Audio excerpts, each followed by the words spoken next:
Bien, continuamos. Espero que estén todos ya sumándose. Eh, ¿Pudieron jugar con la animación? Por lo menos verla.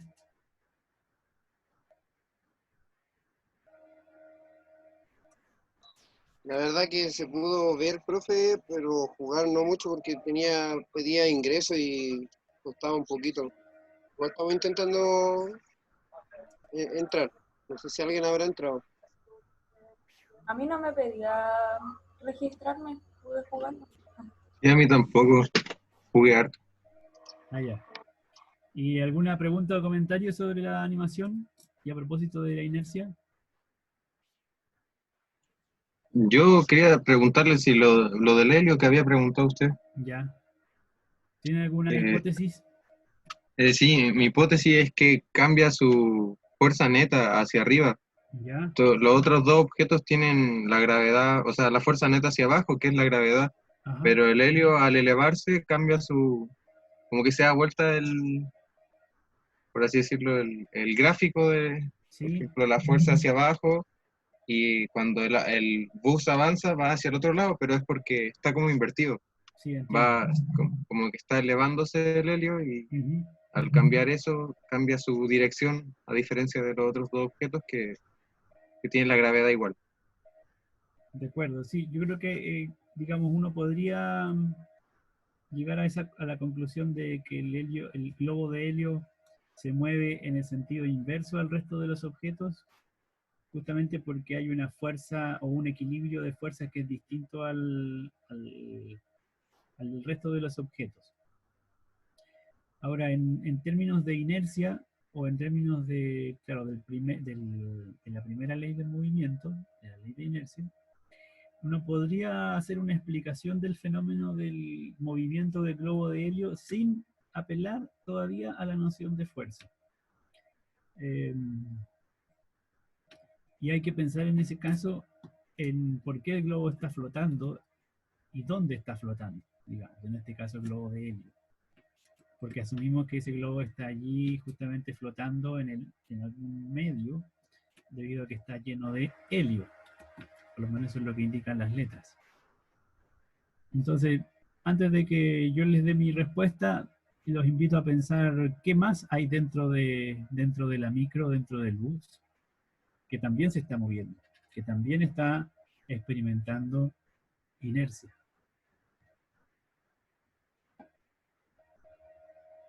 ¿Alguien tiene alguna otra comentario o pregunta o duda sobre esta simulación? ¿Sobre el movimiento de los objetos? Lo importante es que aprendan a interpretarla o a leerla como una expresión de la ley de inercia. ¿Por qué podemos decir que la mujer se mueve al interior del bus cuando éste se detiene por inercia? Y también se mueve al interior o sea, se queda inquieta al interior del bus cuando el bus se está moviendo por inercia. Y así cualquiera de los objetos en su interior. ¿Qué le pasaría, por ejemplo, a una bolita de vidrio que estuviera en el piso del bus cuando el bus se está moviendo y que la bolita estuviera, cuando el bus se mueve, la bolita está fija en un lugar debajo de un asiento? ¿Qué pasa cuando el bus se detiene? ¿Hacia dónde se mueve la bolita? ¿Qué pasa si el bus está detenido y entonces luego avanza? ¿Hacia dónde se mueve la bolita? Todas esas respuestas se pueden dar a partir de la ley de inercia o la noción Entonces, de inercia. ¿Sí? tengo otra hipótesis sobre el globo de helio. Ya digan. Dijo que había otras cosas que se movían y yo pensé en las ruedas. Y Ujú. esa puede ser la fuerza centrífuga esa que hace que las cosas cuando giran van hacia el otro lado. Como cuando uno ve el Eh, ventilador y de repente se como que cambia de forma, no ok, sé. de acuerdo, pero las ruedas se están moviendo por afuera, ¿ya? Estamos hablando de los objetos que están dentro del bus. Eh, en realidad, en este caso, la fuerza de inercia o, perdón, de centrípeta que tú mencionas puede estar jugando un rol en la rotación de las ruedas, pero no está jugando un rol en el movimiento del globo de helio cuando el bus se detiene o cuando el bus avanza.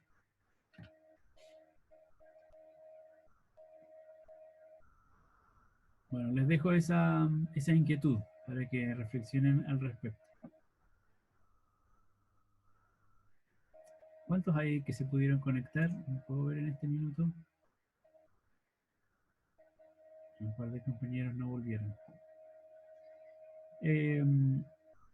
Quiero que revisemos entonces la otra de las simulaciones.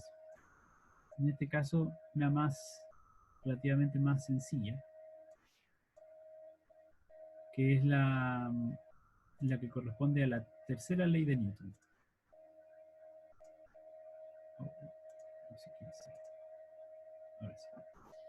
Vamos a revisar esta animación primero, la tercera ley de Newton, que hace referencia a las, digamos de manera bien explícita, a que la fuerza es el resultado de una interacción, o es una manifestación, la manifestación siempre de una interacción entre objetos. En este caso, los objetos que están en esta simulación son dos objetos que corresponden a instrumentos de medición. Se llaman dinamómetros. Y son justamente instrumentos de medición que lo que hacen es registrar o medir la intensidad de una fuerza. Los dinamómetros nos sirven para medir la intensidad de una fuerza, la magnitud de una fuerza. No son tan extraños o tan raros estos objetos, porque cada vez que nosotros vamos a una feria, por ejemplo, y nos encontramos con una balanza, más bien con una pesa, la pesa justamente no es otra cosa que un dinamómetro. Y un dinamómetro es un objeto muy sencillo, es un resorte que está escalado, que tiene una escala de medida asociada. Ustedes saben que los resortes tienen la propiedad de extenderse y contraerse. Uno puede estirar un resorte y si lo suelta, el resorte vuelve al largo inicial. Esa es la propiedad del objeto que nos permite justamente calibrarlo para medir fuerzas. En este caso, son dos dinamómetros que están enlazados y hay dos personas que van a tirar de los dinamómetros de un lado y del otro, para mostrar justamente en qué consiste la tercera ley del movimiento, la tercera ley de Newton, que se llama de acción y reacción. Entonces, nosotros sabemos que podemos aplicar o ejercer fuerza a través de nuestra musculatura, de nuestras extremidades. En este caso, a través de los brazos y las manos vamos a tirar uno de los dinamómetros. Voy a tirar el de la derecha, este de color azul, hago clic sobre el botón y lo arrastro. Y entonces estoy ejerciendo una fuerza tratando de separar los dos dinamómetros. Fíjense que la fuerza que yo hago la puedo medir simultáneamente. Y la estoy midiendo con este dinamómetro y está marcando en la escala 4 Newton. Esa N significa Newton, que es la unidad de medida de la fuerza. Yo ejerzo una fuerza y mi dinamómetro indica que estoy ejerciendo una fuerza de 4 Newton. Sin embargo, esa fuerza es una interacción porque estoy interactuando, estoy actuando recíprocamente sobre otro objeto. Este otro objeto es la mano y el dinamómetro que sostiene esta otra persona. Y vemos que en su dinamómetro aparece una medición equivalente, es decir, de 4 newton. Y ahora si esta persona ejerciera una fuerza mayor, es decir, tirara todavía más del dinamómetro, vemos que podría llegar, por ejemplo, a 7 newton, entonces está tirando hacia la izquierda esta persona con una fuerza de 7 newton. La fuerza que yo estoy haciendo a través de este mismo dinamómetro también es de 7 newton. Esto nos muestra entonces que cada vez que aplicamos fuerza o que se aplica fuerza sobre un objeto, si yo aplico fuerza, si la mano de la derecha aplica fuerza sobre la mano de la mano de la izquierda simultáneamente también está aplicando fuerza sobre la mano de la derecha. Esto es lo que se conoce como principio de acción y reacción. Eso significa que las fuerzas siempre ocurren entre dos objetos y siempre ocurren en pares. Si un objeto interactúa sobre el otro, entonces recíprocamente el otro actúa sobre el primer objeto. Y actúan con una fuerza de igual magnitud, pero de sentido opuesto. Yo estoy tirando en este caso el dinamómetro hacia la derecha, con una fuerza de 6 newton. Para que este objeto se mantenga en equilibrio, esta mano está tirando el dinamómetro hacia la izquierda, en el sentido opuesto, también con una fuerza de 6 newton. Entonces las fuerzas son de igual magnitud, pero de sentido opuesto. Y lo interesante además es que la mano de la derecha ejerce fuerza sobre la de la izquierda a través de los dinamómetros. Y la fuerza de la izquierda ejerce fuerza sobre la mano de la derecha. Este es el principio de acción y reacción.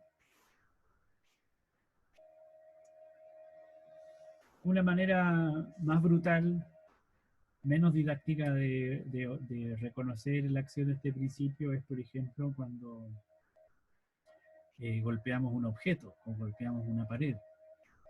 Por supuesto, el daño que provocamos en un objeto u otro al golpearlo es diferente dependiendo de la magnitud, de la masa, de la rigidez del objeto. Pero supongamos que hacemos un golpe pequeño sobre una pared con nuestra mano. El hecho de que nosotros golpeemos a la pared, por supuesto, indica que estamos haciendo o aplicando una fuerza sobre la pared, sobre el objeto. Pero el hecho de que nosotros sintamos dolor o incluso recibamos daño, o se provoca un daño en nuestra mano al golpear la pared, implica o indica que la pared también está ejerciendo una acción, en este caso una fuerza, sobre nuestra mano, sobre nosotros. Eso no es otra cosa que una manifestación del principio de acción y reacción. Cada fuerza que se aplica sobre un objeto, una fuerza igual pero de sentido opuesto, actúa sobre el primer objeto, actúa al revés. ¿Se entiende esta idea de esta simulación sencilla? ¿Alguna pregunta o comentario sobre ella? ¿O sobre el principio de inercia en general?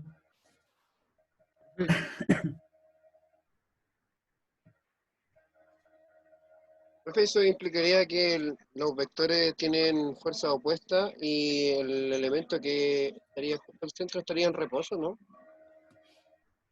¿O no?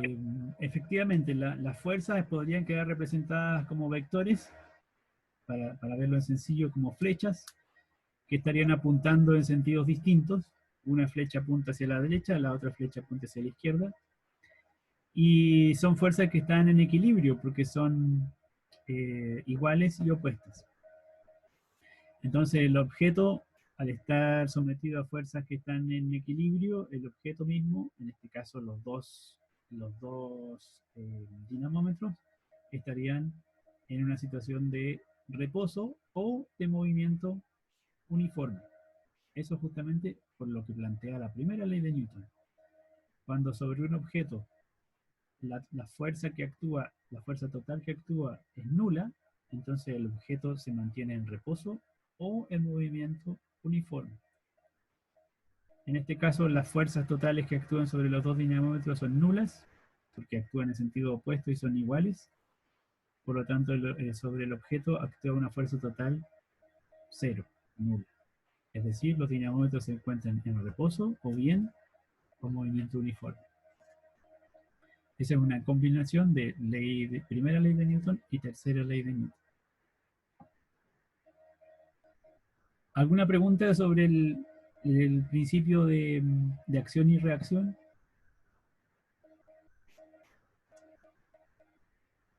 Profe, Sí.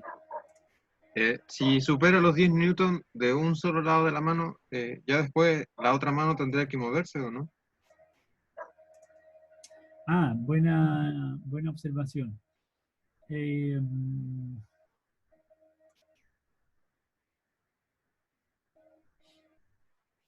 Digamos que, bueno, los objetos aquí, los instrumentos de medición, tienen efectivamente un límite de medición, los 10 newton. De hecho, parece que no alcanzan a llegar al límite. Entonces, efectivamente, si es que llegamos al tope de medición, lo que está pasando es que los dinamómetros ya no se pueden extender más. Es decir, los resortes que hay en su interior ya no se pueden estirar más.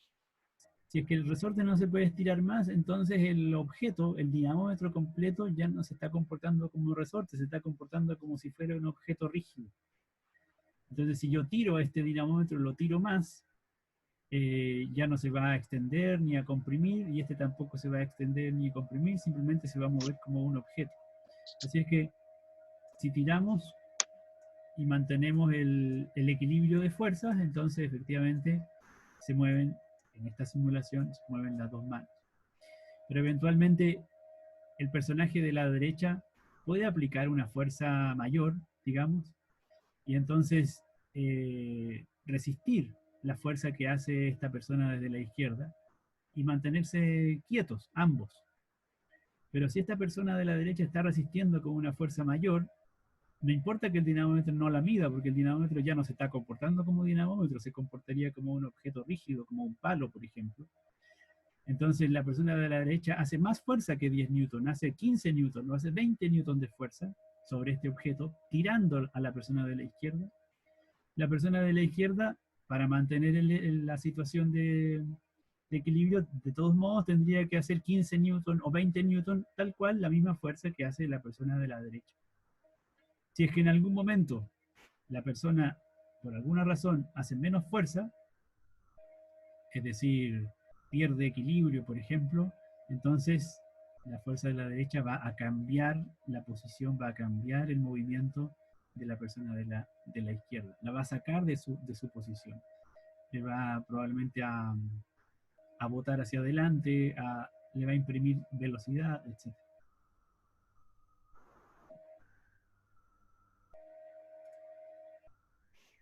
Por ahora, claro, lo que estamos viendo nosotros aquí es una ampliación de un sistema de fuerzas que es mucho más complejo. Porque estamos viendo efectivamente las fuerzas que hay, la interacción entre las dos manos, pero estas personas no están flotando en el espacio, estas personas están probablemente de pie o sentadas, y al estar de pie o estar sentadas, entonces están en contacto con otras superficies, y esas superficies manifiestan otro tipo de fuerza que se llama fuerza de roce. En la medida en que no hay roce, entonces las personas deslizarían y no podrían realizar un ejercicio como este de una manera tan sencilla. Pero por eso Profe, se analiza la simulación de manera bastante simplificada. Dígame. pero si lo pusieran en otro ejemplo, no sé si esté bien, pero imagine una pelota que la botea en una pared. Y la pared, al tener más fuerza como de resistencia a la pelota tiende a devolverse. Pero, por ejemplo, cuando patean una pelota a una malla, la malla no tiene ni una fuerza de oposición, por lo tanto la pelota como que sigue, ¿me entiendes? Sí, entiendo, perfecto. No rebota. Bien, muy buenos dos ejemplos, porque el primero nos da una intuición que puede llevarnos a confusión y a los niños suele confundirlo bastante. Porque en el caso de la pared y la pelota, cuando la pelota rebota, digamos, tenemos la intuición, precisamente los niños tienen la intuición de que por ser la pared un objeto rígido y en general de mayor tamaño, también de mayor masa, que un balón plástico, por ejemplo, una pelota plástica. Entonces, cuando la pelota plástica golpea la pared, diríamos, la fuerza que la pelota ejerce sobre la pared es menor que la fuerza que la pared ejerce sobre la pelota. Debido a que la pared, digamos, dice un niño, la pared es más grande, es más rígida, está hecha de cemento, tiene más masa, entonces claramente la fuerza que la pared ejerce es mayor y por eso, porque la pared ejerce una fuerza mayor, entonces por eso es que la pelota sale rebotando. Pero lo que nos dice la ley de acción y reacción, al principio de acción y reacción, es que cuando hay una interacción entre dos objetos, uno ejerce fuerza sobre el otro y el otro ejerce fuerza sobre el primero, ambos se aplican la misma fuerza.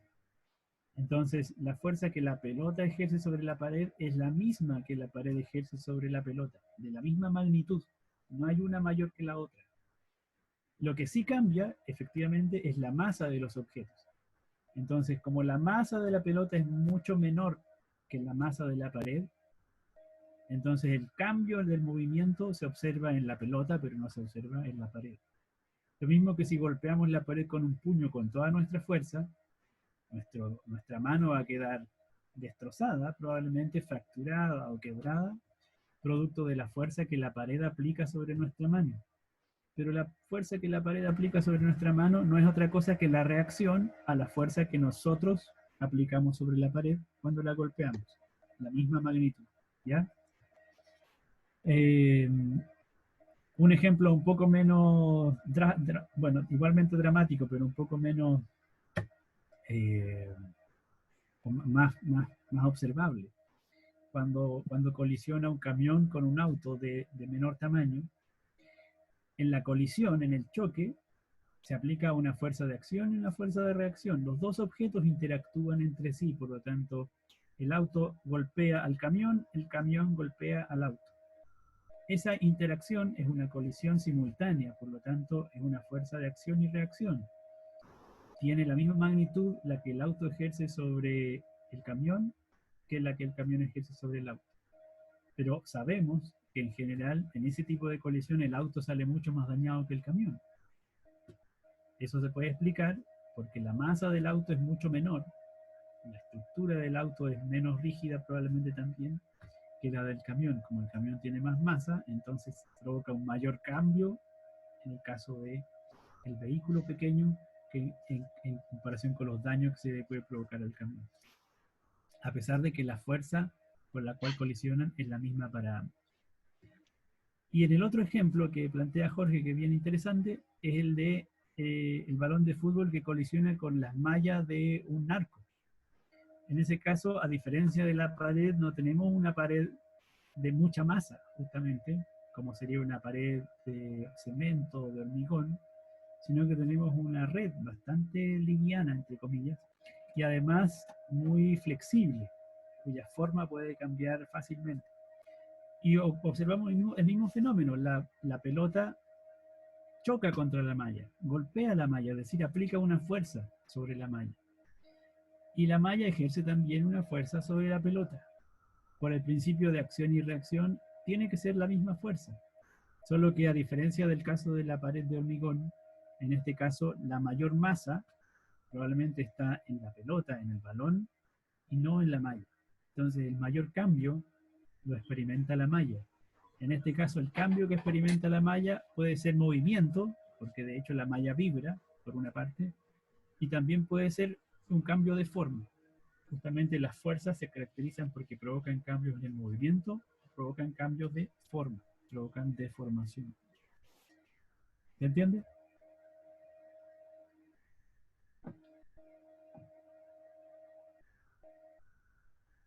Vamos a ver entonces si no hay otra pregunta sobre esas dos primeras animaciones. El último caso, que en realidad es la segunda. Sí, yo tengo otra pregunta. Dígame. Sí, perdón, era sobre el primero. ¿Ya? Ya sé que se mueve adentro del bus escolar que hace que se mueva el globo de helio. ¿Qué diría usted? El aire que va hacia el otro lado. De acuerdo, efectivamente. Volvamos aquí a la primera animación. En este caso, el bus efectivamente se está moviendo hacia la derecha con velocidad constante. Dentro del bus, todos los objetos se están moviendo junto con él. En principio se están moviendo los asientos que están asegurados al piso, con el perno, etc. Todo se mueve junto con el objeto. Pero la mujer va sentada sobre una silla con ruedas, no está asegurada al piso. El balón de helio sí está asegurado al piso con un cable, y la esfera de metal está asegurada al techo con un cable, pero cuelgan ambos. Bueno, uno flota, el otro cuelga. Entonces, lo que no está explícitamente representado, pero que tenemos que saber, suponer que está ahí, porque estamos en una situación más o menos cotidiana, es que esto está repleto de aire en su interior. Y el aire, por muy gaseoso que sea, es un objeto que tiene masa, es un objeto físico que tiene masa, que tiene por lo tanto inercia. Entonces cuando ocurra que en este caso el bus se detenga, lo que va a pasar es que los objetos en su interior que se estaban moviendo hacia la derecha junto con el bus van a tratar de desplazarse, van a seguir su estado de movimiento, van a seguir moviéndose hacia la derecha. Eso le ocurre a la mujer, eso le ocurre a la esfera de metal, también le ocurre en principio al helio, también le ocurriría al balón de helio, pero el balón de helio está flotando aquí, el globo de helio está flotando porque hay una atmósfera de aire en su interior. Si no hubiera aire no estaría flotando el helio. Y resulta que el aire tiene más masa que el helio, entonces cuando experimente, y por eso justamente el helio flota. Entonces cuando el bus se detiene, así como la niña se va para adelante y la esfera de metal se va para adelante, porque siguen su estado de movimiento por inercia, la masa de aire que está dentro del bus también sigue su estado de movimiento, trata de mantenerse moviéndose hacia la derecha. Así es que el aire, por un instante breve, se acumula hacia adelante del bus, cuando este se detiene. Y si el aire se acumula aquí en la parte delantera, entonces empuja al globo hacia atrás, por ser el helio un gas más liviano que el aire. ¿Ya? Esa sería una explicación en términos de inercia, o en términos inerciales, del movimiento de este globo de helio. Muy bien, Jorge, por haber pensado en ese factor.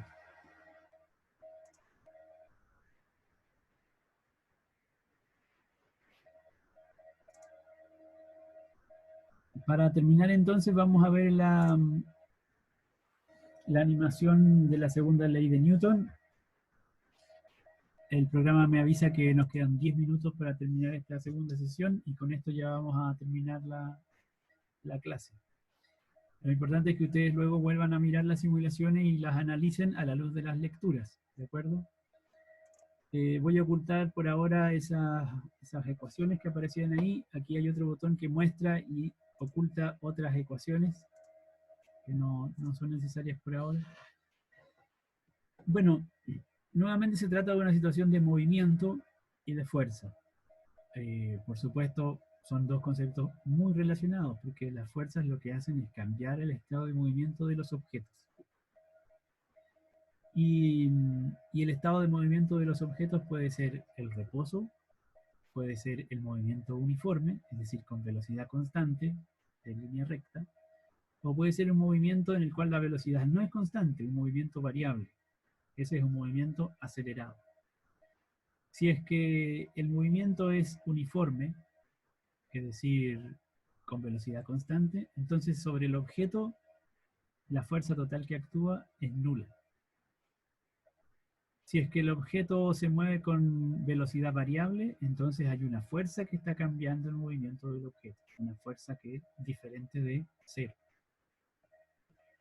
En este caso, para partir con la animación, de lo que se trata es de un carrito de juguete, un camión de juguete que tiene una masa de 100 gramos, que está unido por una cuerda o un hilo que pasa por una polea, de la cual cuelga otra masa de 100 gramos. Este objeto tiene una cierta masa y que por lo tanto experimenta atracción del planeta, experimenta una fuerza de atracción gravitacional, es decir, el objeto tiene peso. Está tirando al cordel hacia abajo o tirando al hilo hacia abajo debido a la atracción gravitacional del planeta. Si esta masa tira el hilo hacia abajo, entonces tira también el hilo que pasa por la polea y tira al camión. Por lo tanto, a través del hilo se está transmitiendo una fuerza. Es la fuerza que llamamos una fuerza de tensión. Cuando un hilo o una cuerda transmite una fuerza, se le llama fuerza de tensión. Así es que la fuerza que el objeto aplica sobre el hilo hacia abajo es la tensión que se transmite sobre la cuerda con la cual se tira al camión hacia la derecha. En este caso, la masa del camión son 100 gramos aquí y la masa que cuelga son 100 gramos acá. No puede agregar más masa haciendo clic sobre estos objetos. Además, una condición de la animación es que en este caso no hay fricción, es decir, no hay roce. Es como si sobre la plataforma estuviera el camión avanzando sobre una superficie, por ejemplo, de hielo, muy lisa, sobre la cual resbala completamente. Simplemente dejamos correr la animación y vamos a observar el tiempo en este reloj y vamos a observar, bueno, el resultado del movimiento. El resultado del movimiento de alguna manera está dado acá, nos está diciendo la aceleración del objeto, dadas estas condiciones, son 5 metros por segundo al cuadrado. Esto significa que en cada segundo la velocidad del objeto va a aumentar en 5 metros por segundo. Y la fuerza que se está aplicando en total, uno la puede calcular a partir de los 100 gramos, en este caso son 0,5 newton.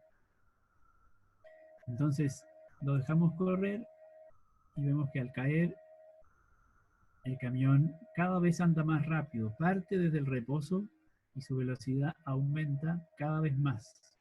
¿Por qué? Porque está experimentando una fuerza. La fuerza está cambiando el estado de movimiento del camión. Está, en este caso, aumentando su velocidad. La medición de eso, una forma de medir el cambio de velocidad, es a través de la aceleración. Justamente nos está diciendo la velocidad del camión en esta situación está aumentando en 5 metros por segundo en cada segundo. O sea, en el segundo 0, la velocidad del camión es 0. En el segundo 1, la velocidad del camión es 5 metros por segundo. En el segundo 2, la velocidad del camión van a ser 10 metros por segundo. En el segundo 3, la velocidad del camión van a ser 15 metros por segundo. Y así sucesivamente.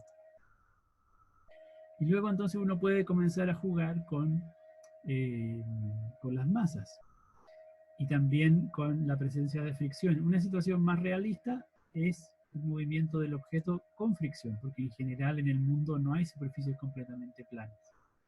En este caso, fíjense que la aceleración se reduce a 2,5 metros por segundo al cuadrado, dado que hay una fuerza que se opone al movimiento, la fuerza de fricción. Entonces vamos a ver un movimiento en el cual el camión también aumenta su velocidad, pero ahora aumenta a una menor cantidad. Fíjense que se demoró 89 segundos. En el ejemplo anterior se demoraba algo así como 60 segundos. Sin fricción, las mismas masas, 63 segundos. Con fricción, las mismas masas, 89 segundos. Cuando ustedes puedan jugar con la animación, la van a ver más claramente. Ahora, como yo estoy grabando, se ralentiza un poco. Bueno, luego lo que podemos hacer es comenzar a aumentar las masas, tanto del camión como de la masa colgante. Si aumentan la masa del camión, lo que va a pasar es que aumenta la fricción. Mientras más masa tiene un objeto, entonces más fricción va a hacer y por lo tanto más se va a oponer el movimiento. E incluso eventualmente si colocamos mucha masa, el objeto no se va a mover. Aunque yo le ponga 100 gramos aquí, no se desplaza el camión porque la fuerza de roce es muy grande. Para que comience a deslizar, tengo que agregarle más masa al objeto colgante. Aquí con una aceleración de 1 metro por segundo al cuadrado, una fuerza de unos 8 newton. ¿Cuánto se va a demorar? 1 segundo 40. O sea, mucho más de lo que se demoró antes. Bueno, los voy a invitar a que sigan jugando con esta simulación y con las dos anteriores a la luz de las lecturas. En este caso, lo que estamos tratando de visualizar es la relación entre la magnitud de la fuerza. Mientras más fuerza aplico sobre el camión, entonces la aceleración es mayor. Mientras menos fuerza aplico, la aceleración es menor. ¿Y qué quiere decir eso? Que la velocidad cambia más o cambia menos. ¿Alguna pregunta o comentario sobre esta simulación?